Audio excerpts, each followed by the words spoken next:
इसका स्तन बड़ा है, इससे ज्यादा टैक्स वसूला जाएगा। हाँ, और इसका बहुत छोटा है, इससे कम लेंगे। एक समय था जब दक्षिण भारत में महिलाओं के उसके स्तनों के साइज के हिसाब से उस पर टैक्स लगाया जाता था। भारत में ऊंची जातियों ने नीची जातियों को लगभग 3000 साल तक दबाया, सताया और ऐसे ऐसे कठोर नियम बनाए जिन्हें सुनकर आज भी रूह कांप उठती है।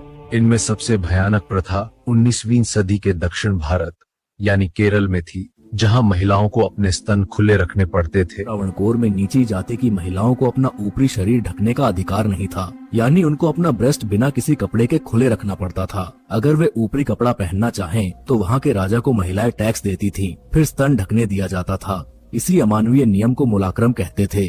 अगर ये निचली जाति वाली भी हमारे जैसा कपड़ा पहनने लगी, फिर हमें और उनमें फर्क ही क्या रहेगा? यही मानसिकता थी इस टैक्स के पीछे। जाति का घमंड, भेदभाव और नीची जातियों को हमेशा नीचे दिखाने का क्रूर तरीका।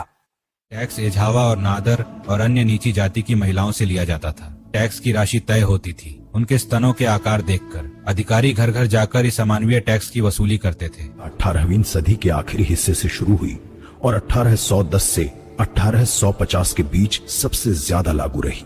त्रावणकोर की सरकार इसे कानून मानती थी और महिलाएं इसे मजबूरी में झेलती थी। इस क्रूर नियम का विरोध करने एक बहादुर महिला सामने आई। उसका नाम था नंगेली। आज मैं अपने शरीर पर पूरा कपड़ा पहनूंगी, देखती हूँ कौन मुझे रोकता है। मैं अपने शरीर पर कोई टैक्स नहीं दूंगी, ये मेरा अधिकार है।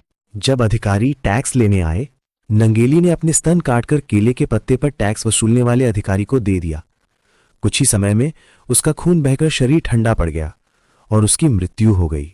नंगेली की बलिदान ने पूरे त्रावणकोर को हिला दिया। महिलाएं सड़कों पर निकल आईं। हम अपने शरीर को ढकेंगे, अब कोई हमें रोक नहीं सकता। यह विरोध इतना बड़ा हुआ कि राजा को झुकना पड़ा। नंगेली की मौत के कुछ साल बाद त्रावणकोर के महाराजा ने ब्रेस्ट टैक्स को हमेशा के लिए समाप्त कर दिया। नंगेली जैसी उस वीरांगना को नमन